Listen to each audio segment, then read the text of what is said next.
The NFL a little off kilter. We got field goals blocked. We've got game-winning kicks. We got a little bit of everything here in week 3. But as we assess what we saw, maybe the final score points to something we expected in the Eagles and Rams. Tight fought, high scoring, but the way we got there was wild, Mac. Hey, in the words of Jalen Hurts, is that what y'all wanted to see? Right? I don't know if he's going to do that during his presser, but we've seen him do that before. And yes, they needed to get punched in the mouth. They needed to get punched in the stomach because they were kind of just cautiously going through the moments of this ball game in the second half. And when they finally got behind, something clicked where the offense, in terms of the passing game, it came alive. A.J. Brown threw down the book and started making big-time plays. Smitty, everyone was showing up to the party, and it started with their point guard, and not Allen Iverson, but Jalen Hurts. I mean, Ben, you talked about the stat. How many yards did he have in the first half? 18 yards or something? 18. He finished with 226. Totally different team. 3 touchdowns. And in a day in which Saquon Barkley was a pedestrian to his level, 46 yards, he averaged 2.6 yards per carry. That's not Saquon Barkley-ish. But guess what showed up, was Jalen Hurts, and we cannot forget about the special teams unit. You showed that game-winning block, but they also had an earlier block in the second half as well. I don't know if it was Jordan Davis who blocked that one, but they had 2 blocked makeable field goals that led to this win. Ben, I think what we're talking about here is adjustments within the game. The Eagles doing it at a championship level, just like they carry themselves in most things here. Where did you see the adjustment, or was it just looking in the mirror, looking at the guy and saying, we're the darn Eagles, let's go score some points? Yeah, at halftime of this game, Jalen Hurts probably went in, had a banana, had a protein waffle or something, said, I gotta take this game over in the second half, right? To your point, a day where Saquon kind of pedestrian, not necessarily what we expect from him, right? If you're Jalen Hurts, go take the game over. That's what we've been looking for him to see after the first 2 weeks, right? Kind of start for Jalen Hurts, right? No turnovers, not a lot of touchdowns, high completion percentage, but today in that second half, concerted effort, get the ball in the air, get the ball in his hands, let him make the plays, and they surely did that. I mean, being down 26-7 in the third quarter, and the Philadelphia Eagles, defending Super Bowl champions, there was an announcer who said, some teams, they don't win all that. Interestingly, the Buffalo Bills do, when they were on that call. And everyone thought that he was talking about the Philadelphia Eagles. Well, the Philadelphia Eagles said, all right, we'll win interesting. We'll do it for you right here. This is one of the better comebacks that we're going to see in an early NFL season. What I look at especially is, to your point, Jalen Hurts taking over, because we have talked for the first 2 weeks. Jalen Hurts does not care how he wins. He doesn't. He just wants to win. He doesn't care.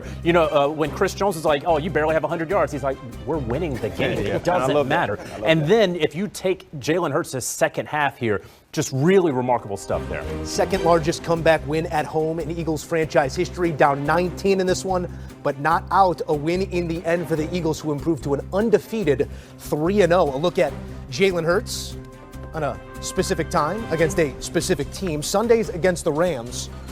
It's 20 points here in the second half, 17-24. We had questions of when this passing game would come to life. Well, there's your answer. A win at home. 5-3.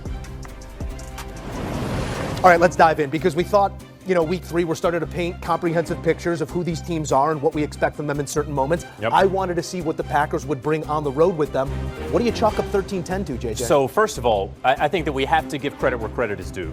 The Cleveland Browns and that defense, we have been talking about it through the first 2 weeks of the season. This is I don't know if I want to throw around the word elite, a very, very good defense who looked like it was going to get squandered again because of ineptitude on offense, because of a lack of talent on offense, because they have not been able to figure out the quarterback position in Cleveland ever.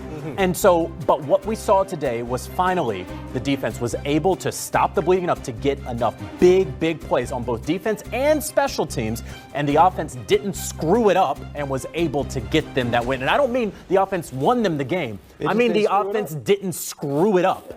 That's winning football sometimes. That's all you need, right? That's winning football. I can tell you this much about the Cleveland Browns. I don't know exactly what the entire season will detail for them, but they're the wrong sparring partner you want to spar with.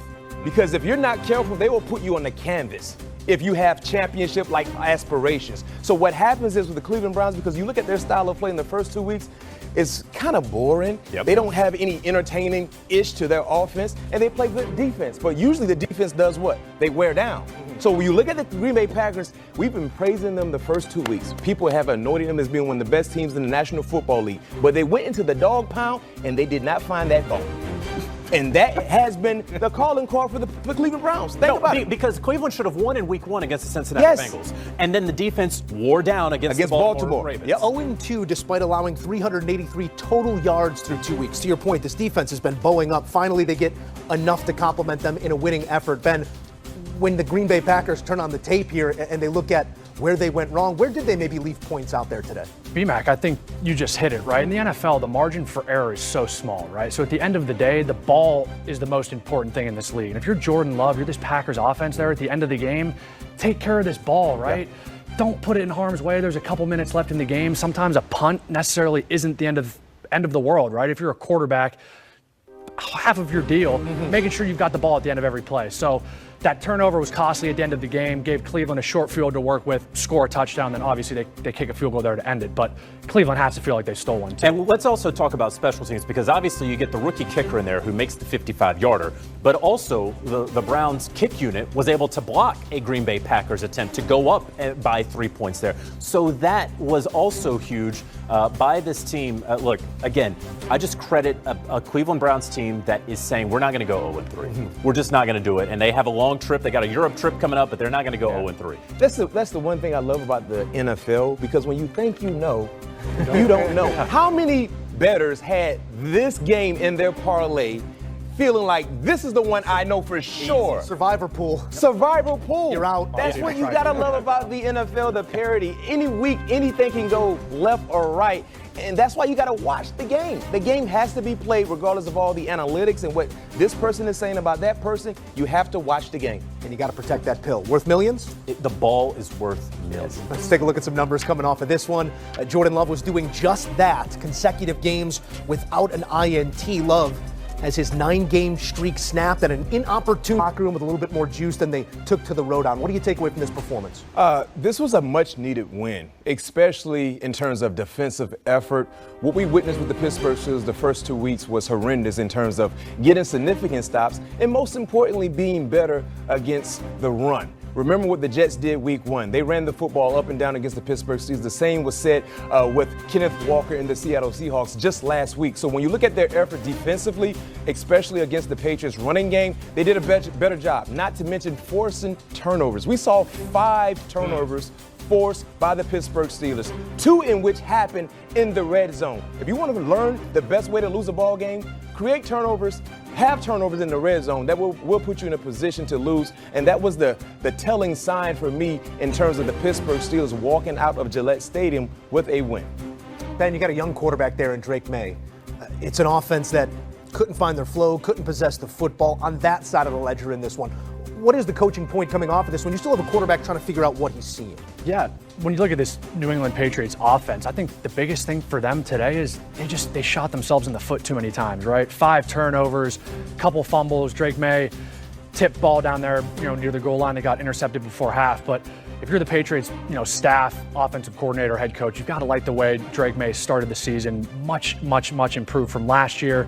Taking care of the ball, spreading the ball around, getting these guys involved. But if you're this Patriots team, you got to feel like you let one slip a little bit today. It was the running backs unable to hold the rock. You do mention the red zone giveaway by Drake May right after we saw a play that might have in other instances had him taken off the field. He does stay on the field there. And for the remainder of the game, JJ, take us wherever you're pleased here, because I think 2 great points made on the quarterback. And then on the Pittsburgh Steelers side, this was a game that TJ Watt needed to see as well. So TJ Watt finally came alive, right? And it was what we have been waiting for and looking for from TJ Watt. I'm an AP voter on all the big awards, and I remember about midway through December, it was like I wanted TJ Watt to be Defensive Player of the Year. He just needed to get a sack somewhere in there. He wound up losing that award to Pat Surtain II.